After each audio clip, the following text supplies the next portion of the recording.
Kita akan belajar masalah gerak lurus ya. Gerak lurus di sini kita harus memahami kelajuan.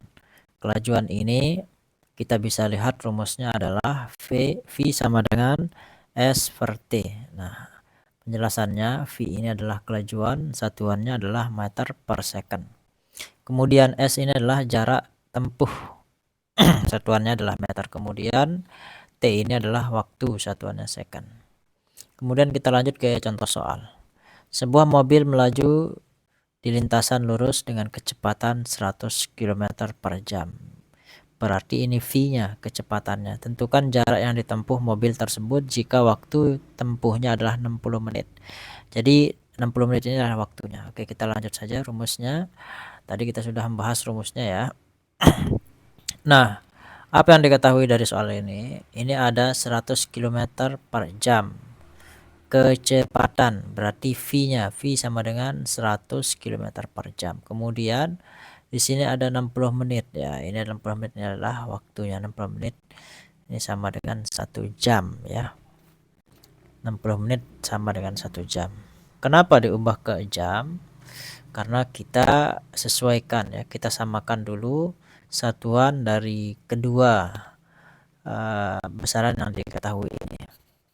Baik, kita langsung yang ditanyakan adalah tentukan jarak yang ditempuh mobil tersebut ya, S-nya ditanyakan. Kita langsung masukkan ke dalam rumus. Rumus dasarnya tadi V sama dengan S per T. Nah, sekarang yang ditanyakan S-nya. S-nya ya. Ini kan S-nya di atas ini. Maka dia kita pindah ruaskan, maka rumusnya S sama dengan V dikali dengan T. Kemudian kita masukkan apa yang diketahui tadi. S sama dengan 100 dikali 1. Hasilnya adalah 100 km.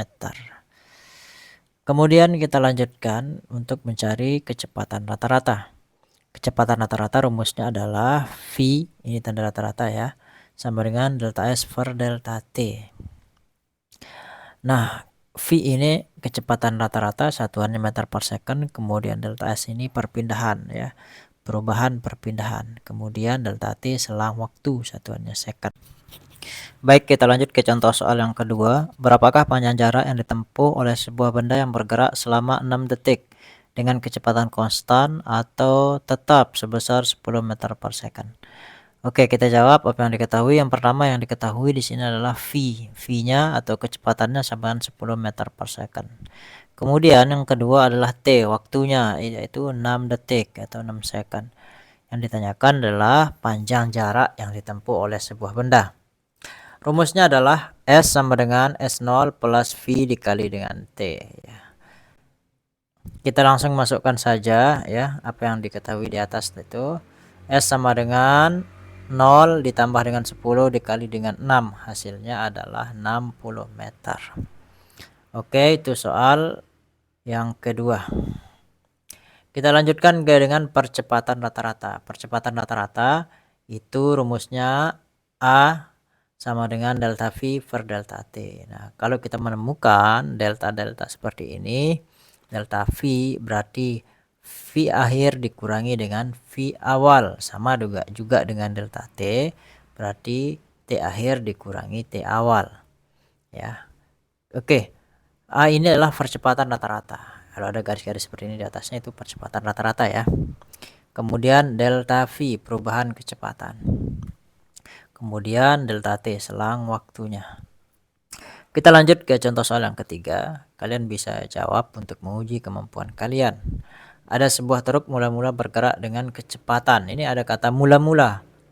Kecepatan berarti ini kecepatan awal kilometer per jam. Berapakah besar kecepatan truk tersebut agar truk berhenti pada waktu 6 menit? Berarti ini adalah waktunya. Kalian bisa jawab ya. Kemudian soal yang keempat kalian juga bisa jawab. Andi berada di tempat A lalu dia pergi ke tempat B dengan kecepatan. Berarti ini kecepatan awalnya dalam waktu 2S. Berarti waktu awalnya. Setelah sampai di B, Andi pergi ke C dengan kecepatan 30 meter per second. Berarti ini kecepatan yang kedua. Dalam waktu 3S, berarti ini waktu yang kedua. Berapakah besar percepatan rata-rata yang dialami Andi? Oke. Kita lanjut ke soal yang kelima. Kalian bisa jawab juga. Sebuah mobil yang berhenti di tempat parkir tiba-tiba bergerak dengan percepatan. Ini percepatannya 2 meter per second pangkat 2. Berapakah kecepatan mobil tersebut setelah selang waktu 1 menit ya? Setelah 1 menit, berarti 1 menit. Kita lihat di sini second, berarti harus diubah ya, 1 menit berapa second.